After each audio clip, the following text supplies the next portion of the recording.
Hello, good morning. It's the Friday. Susunduin ako ng panganay sa kanang apo ko. Dahil yung apo ko medyo may halak. Sabi ko dalhin sa HP. Doon ipa-check up. Kasi yung apo ko parang palagi na lang may ubo. Sabi ko sa panganay ko, sa HP na lang dalhin dahil dito sa Cavite wala namang magandang doktor dito na maibibigay yung kailangan gamot ng apo ko. Dahil isa lang naman pinadadalahan nilang doktor yung apo ko pero parang palagi na lang may ubo. Kaya sabi ko, sa HP na lang dahil yung kami ng bunso ko bago sa umalis, general check-up ako ng bunso ko. Doon galing yung mga gamot ko, saka yung vitamins. Okay naman yung vitamins, saka yung gamot ko. Kaya, eto, iiwanan ko na naman tong dalawang bulinggit ito. Yan. Basta merong tubig, may ilaw sila, tapos bibigyan ko sila ng electric fan. Yan, naiiwanan ko na sila dyan. Tapos yung askal ko, nasa gilid. Nandun sa gilid. Siya bantay dito sa labas ng bahay. Iwanan ko na naman sila. Siguro mga 4 na oras ako wala rito.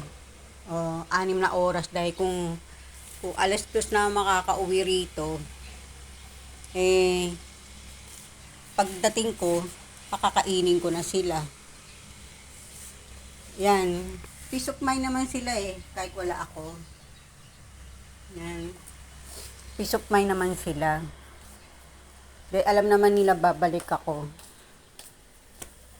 Saka naka-ready naman yung mga higaan nila, Yan, mga higaan nila. Kaya, okay lang na iwanan ko sila sandali. So, alas 2, nandito na ako, 1:00. HP lang naman ang pupuntahan namin. Tapos yung mag-ina, yung panganay ko sa kanyang apo ko, dito matutulog magdamag. Dahil magsisimba naman kami bukas, linggo. Nihintay ko lang sila Wala pa sila. Tapos yung askal ko nandito Dito sa gilid. Siya bantay dito. Doon sa gilid. Natutulog. Kaya sabi ko sa kanya, bantayan mo yung bahay. Huwag ka lang maingay. Kasi yan, palatahol yan pag may tao.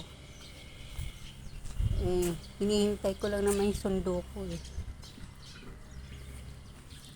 Wala pa yung mga sundo ko. Alam mo guys, kaya 2 buwan ako nagpapakain ng mga aso. Yung mga asong pinapakain ko, ayan, bantay sa labas. Ayun. Ano yan Ano sila?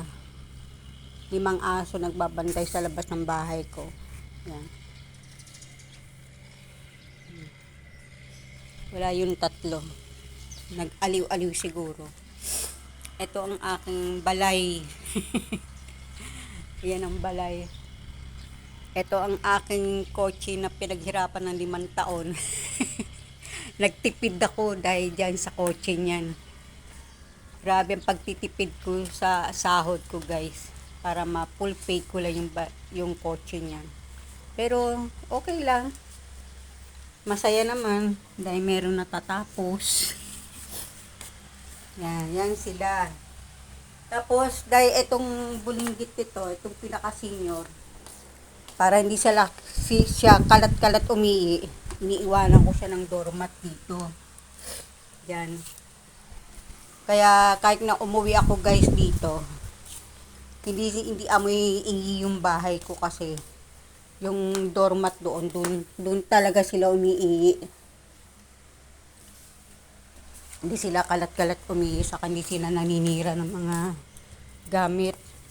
Itong askal ko nga, ito pang naninira ng gamit Kaya, Nakasanayan ko na iwan sa dyan sa gilid. Yan. May higaan naman siya dun eh. Pakita ko sa inyo kung saan siya lagi namamalagi. Pag wala ako. May tubig siya. Yan, paulan niya yan. Dito ang favorite niya higaan. Itong favorite niya higaan. Yan. Yan, may tubig siya dyan.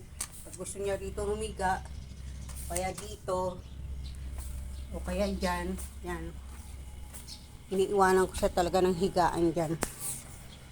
Kaya lang naman ako lagi guys nagmamadali umuwi. Kasi sa totoo lang, pag nagkakaedad ka pala, ayaw mo nang mamalagi sa labas.